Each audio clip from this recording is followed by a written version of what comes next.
Good morning, good afternoon, good evening.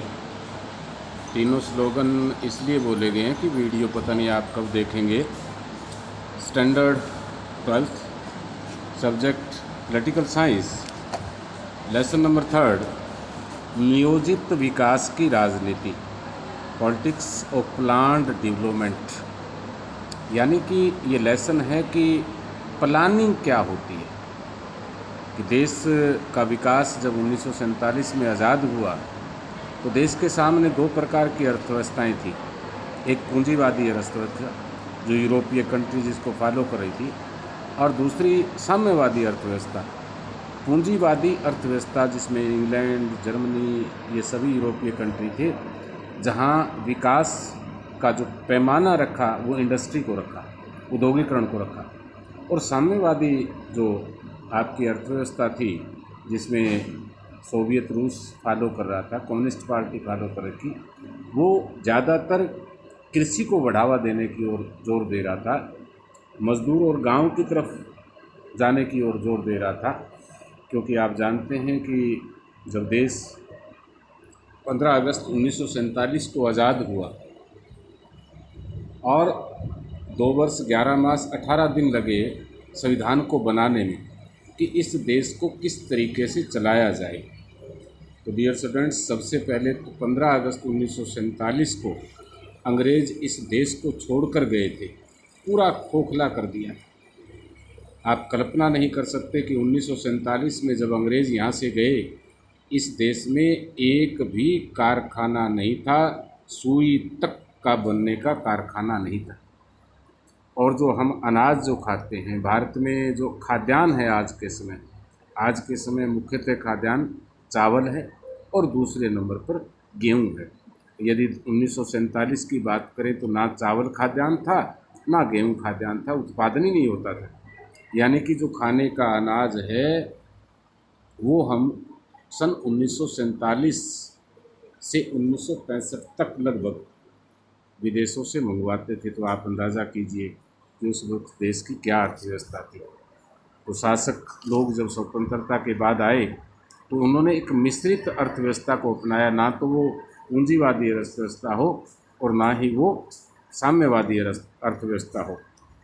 इस lesson की details, नियोजन यानी प्लानिंग का अर्थ है कम से कम व्यय होता है खर्च द्वारा उपलब्ध साधनों का प्रयोग करते हुए पूर्व निश्चित लक्ष्य को प्राप्त करना। अंडरस्टूड है बेटे, किसी भी काम को करते हैं, घर में कोई काम है हमारा, अब जैसे खेती बाड़ी कर रहे हैं तो किसान परिवार से तो हम सोचते हैं कि मजदूरी कम लगे, स्प्रे आदि का कम प्रयोग हो, फसल का उत्पादन ज़्यादा हो।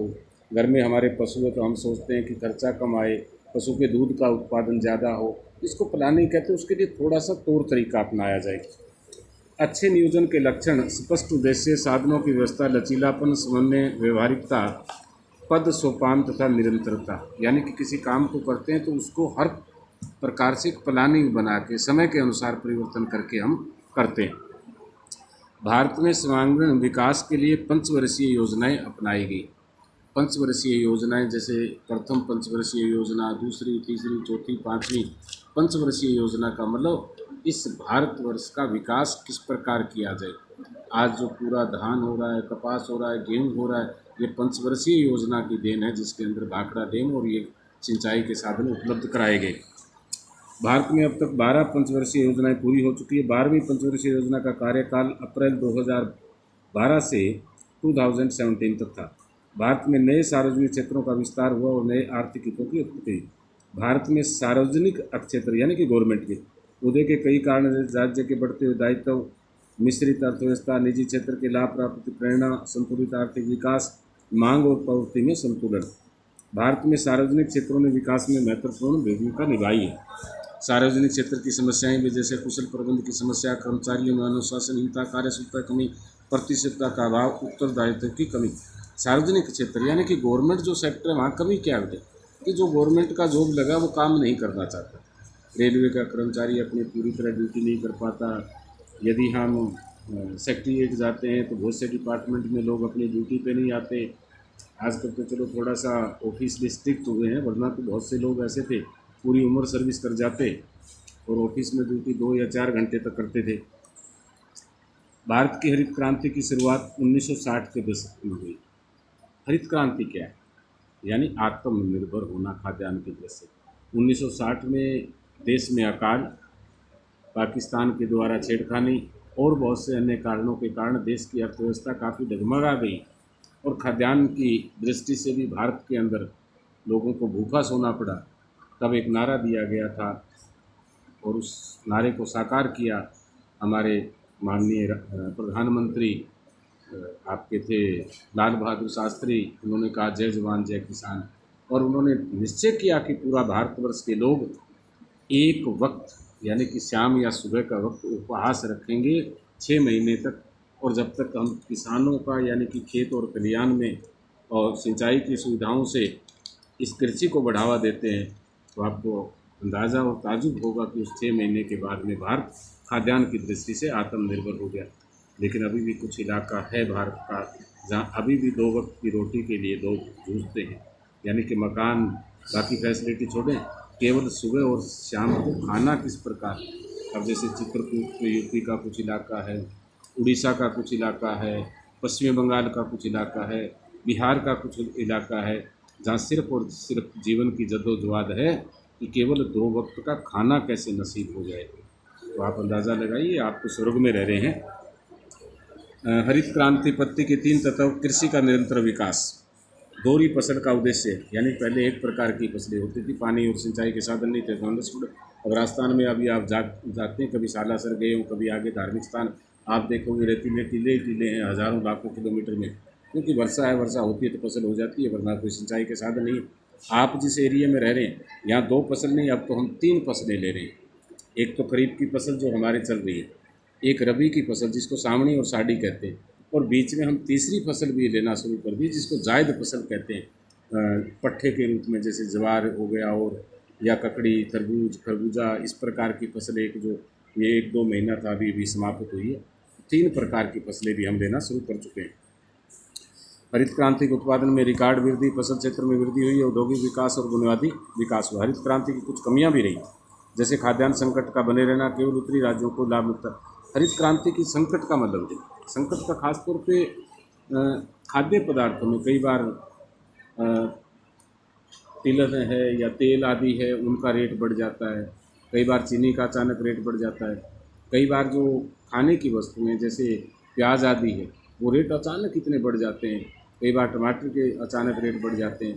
कारण कि थोड़ा सा उस हरित क्रांति में कोल्ड स्टोरेज को ध्यान देना पड़ेगा, और ये बढ़ने का कारण कि कुछ समय तक ये चीज़ें किसान को सड़क पर फेंकनी पड़ती है क्योंकि रेट ही नहीं मिल पाता, और उसके बाद अचानक मार्केट के अंदर इस प्रकार की प्याज को कभी 100 रुपये किलो, 80 रुपये किलो सुना था, जबकि किसान को 5 और 6 रुपये 10 रुपये किलो तक मिलते हैं।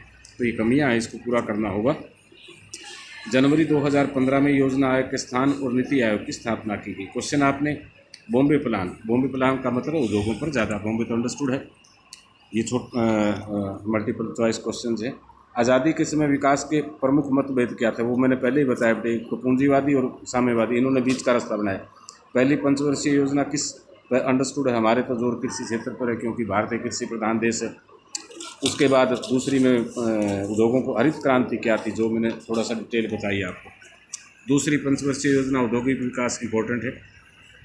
उसके बाद अर्थव्यवस्था के राज्य की भूमि पर जोर देकर भारतीय नीति निर्माण गलती की, शुरुआत में ही निजी क्षेत्र को खुली जीत, भारत का विकास कहीं ज़्यादा।